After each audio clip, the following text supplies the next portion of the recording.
Assalamualaikum warahmatullahi wabarakatuh. Kaifahalukum anak-anak? Alhamdulillah hari ini kita kembali bertemu dalam pembelajaran tematik. Masih di tematik 3G ya, di subtema 3. Insya Allah hari ini terakhir di subtema 3 dan minggu depan kita masuk ke subtema 4. Besok ya kita masuk ke subtema 4. Nah, sebelum kita mulai belajar, kita baca dulu doanya terlebih dahulu.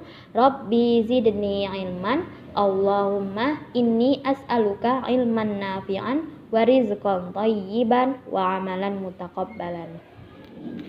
Nah, sekarang coba di bukunya buka halaman 94. Di situ kita hari ini akan membuat kartu ucapan ya. Jadi ayo berkreasi. Nah, di sini kalian cukup membuat kartu ucapan dengan kreasi kalian sendiri, dengan bahan-bahan yang ada di rumah kalian. Apapun itu tolong digunakan dengan baik, diwarnai, dihias dengan rapi. Bahan-bahannya ada gunting, karton tipis, pulpen atau spidol kecil, penggaris, dan pensil warna. Gunting karton berukuran panjang 23 cm dan lebar 20 cm. Lipat karton menjadi 2 bagian. Beri gambar pada bagian depan kartu. Gambarlah sesukamu dengan indah. Berilah tulisan dengan berupa ucapan di bagian dalam kartu. Tambahkan pula pita atau bunga serta daun kering sebagai hiasan. Jadi boleh di pinggir-pinggirnya itu dihiasi pakai daun atau pakai pita ya. Jadi sesuai dengan kreasi kalian. Tapi jangan terlalu polos ya.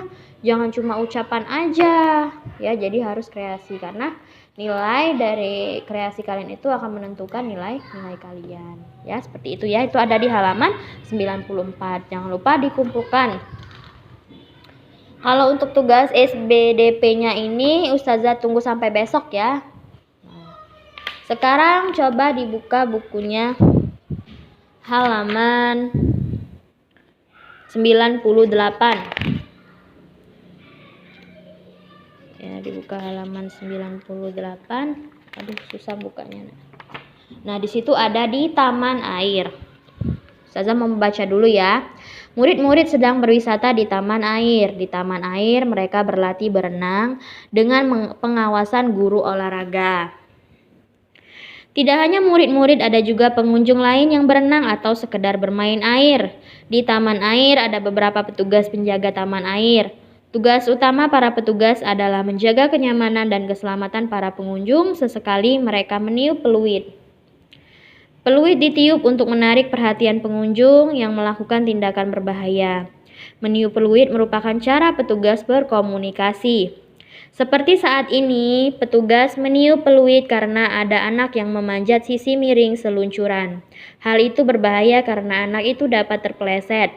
Petugas memberitahu anak itu agar menaiki seluncuran menggunakan tangga yang ada. Nah, jadi kalau kita pergi ke taman air, kalau di Palembang itu contohnya ada Opi Water Fun, ada Amanzi ya, ataupun kalian berenang dimanapun yang mempunyai fasilitas berenang berupa perosotan atau apapun itu. Kita harus mengikuti aturan-aturan yang ada. Jadi jangan sembarangan, takutnya kita akan mengalami yang namanya kecelakaan ya atau accident. Untuk menjaga itu semua, kita perlu disiplin dalam melaksanakan peraturan yang ada. Dimanapun kita berada, kita itu patut sekali mengikuti aturan yang ada.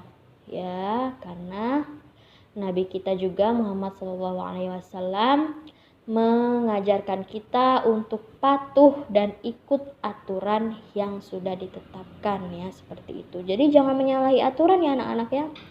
Contoh misalkan saat ini sekolah kita melaksanakan PTMT terbatas, pembelajaran tatap muka terbatas.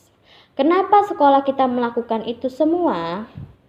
Itu tidak masuk ke dalam kita sembarangan membuat aturan itu, karena aturan ini sudah dari pemerintah. Untuk sekolah yang level 3, untuk kota yang level 3 masih PPKM level 3 itu wajib melaksanakan PTMT terbatas ya, yaitu 2 hari tatap muka dan sisanya belajar di rumah. Insya Allah setelah Lebaran kita berdoa semoga pemerintah membuat aturan yang sebijak mungkin dan seadil-adilnya untuk kita dan kalian ya, karena guru-gurunya juga nggak mau belajar seperti ini terus ya. Nah, lanjut ke halaman 98. Nah, di sini ada rambu-rambu ya. Bisa kalian tarik garisnya di sini. Ya. Kita jawab sama-sama. Yang ini kira-kira apa? Dilarang berlarian di tepi kolam. Ditarik ke sini. Yang itu apa kira-kira? Dilarang memakai alas kaki ya. Itu kan ada gambar sepatu. Yang gambar ketiga. Dilarang terjun ke kolam berenang yang dangkal. Gambar keempat, dilarang makan dan minum di kolam renang. Yang terakhir, dilarang membawa binatang peliharaan. Nah, jadi ini aturan-aturan yang biasanya ada di tempat wisata, di taman air atau di kolam-kolam air, kolam renang ya. Ini dijawab, kita sudah jawab sama-sama. Oke, next kita ke halaman berapa ya? Oke, kita ke halaman 110. Kita akan belajar mengenai telepon genggam. Dengarkan dulu ya, Ustazah membacanya, kalian juga dibaca di rumah. Oke. Telepon, teknologi komunikasi terus berkembang. Perkembangan itu ditandai dengan semakin banyak ditemukannya alat komunikasi. Salah satu alat yang paling pesat perkembangannya adalah telepon genggam atau handphone atau HP. Telepon genggam merupakan perkembangan dari telepon biasa. Perbedaan utama antara HP dan telepon biasa adalah tidak dibutuhkannya kabel dalam jaringan komunikasi. Hal ini memudahkan HP untuk dibawa kemana saja. HP pertama kali dibuat pada tahun 1973. Melalui serangkaian penyempurnaan, HP baru dipasarkan kepada masyarakat pada tahun 1983. Masyarakat menyambut kehadiran perangkat komunikasi nirkabel ini dengan penuh kekaguman. Sebagai ganti jaringan kabel, HP terhubung dengan jaringan komunikasi melalui menara BTS. BTS merupakan stasiun pemancar utama yang berfungsi untuk menerima dan memancarkan sinyal HP. Berbagai keunggulan disematkan pada HP sebagai produk yang canggih. Pada telepon biasa kita hanya dapat bercakap-cakap saja. Dengan HP kita dapat berkirim pesan tulisan melalui layanan pesan singkat atau SMS. Bahkan layanan pesan singkat terus berkembang hingga kita dapat saling bertukar gambar, musik, atau data lainnya. Nah, Ustazah mau membahas dulu tentang kegunaan HP di zaman dulu dan di sekarang. Itu sangat berbeda ya anak-anak ya.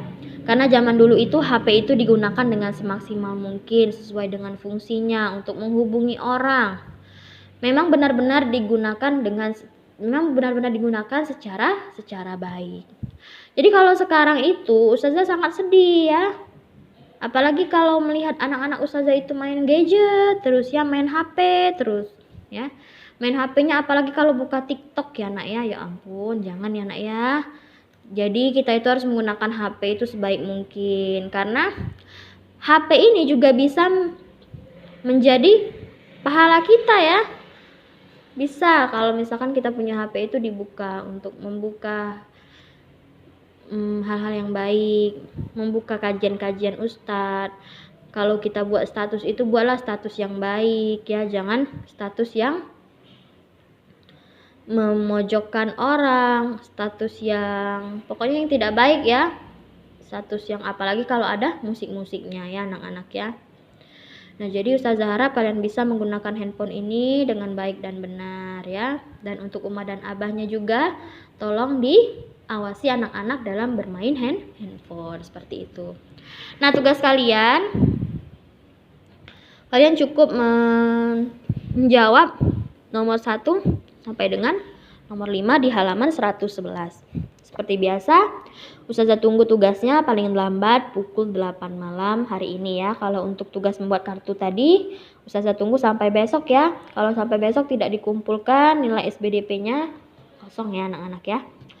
Oke, Ustazah akhiri dulu dengan doa kafaratul majelis. Subhanakallahumma bihamdika asyhadu an la ilaha illa anta astaghfiruka wa atubu ilaik. Syukran jazakumullah khairan. Wassalamualaikum warahmatullahi wabarakatuh.